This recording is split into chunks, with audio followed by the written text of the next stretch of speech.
അന്താരാഷ്ട്ര ബഹിരാകാശ നിലയത്തിന് പുറത്ത് 6.5 മണിക്കൂർ സുനിത വില്യംസ് നടന്നുവെന്ന വാർത്ത. ബഹിരാകാശ നിലയത്തിലെ ഉപകരണങ്ങളുടെ തകരാറുകൾ പരിഹരിക്കുന്നതിന്റെ ഭാഗമായിട്ടായിരുന്നു ഈ സ്പേസ് വാക്ക്. കഴിഞ്ഞ 7 മാസത്തിനിടെ ഇതാദ്യമായിട്ടാണ് സുനിത വില്യംസ് ബഹിരാകാശ നിലയത്തിന് പുറത്തിറങ്ങിയത്.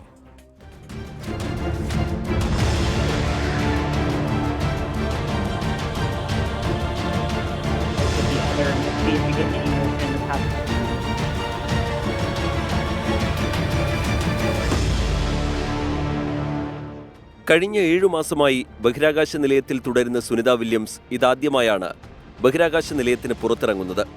ഇന്നലെ വൈകിട്ട് ഇന്ത്യൻ സമയം 6-നായിരുന്നു ബഹിരാകാശ നടത്തം. അന്താരാഷ്ട്ര ബഹിരാകാശ നിലയത്തിലെ ഉപകരണങ്ങളുടെ തകരാറുകൾ പരിഹരിക്കുന്നതിന്റെ ഭാഗമായിട്ടായിരുന്നു സ്പേസ് വാക്ക്.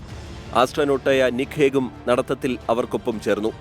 2024 ജൂണിൽ 8 ദിവസത്തെ പരീക്ഷണ ദൗത്യത്തിനായാണ് ബോയിംഗ് സ്റ്റാർലൈനർ പേടകത്തിൽ സുനിത വില്യംസും ബുച്ച് വിൽമോറും അന്താരാഷ്ട്ര ബഹിരാകാശ നിലയത്തിലെത്തിയത്.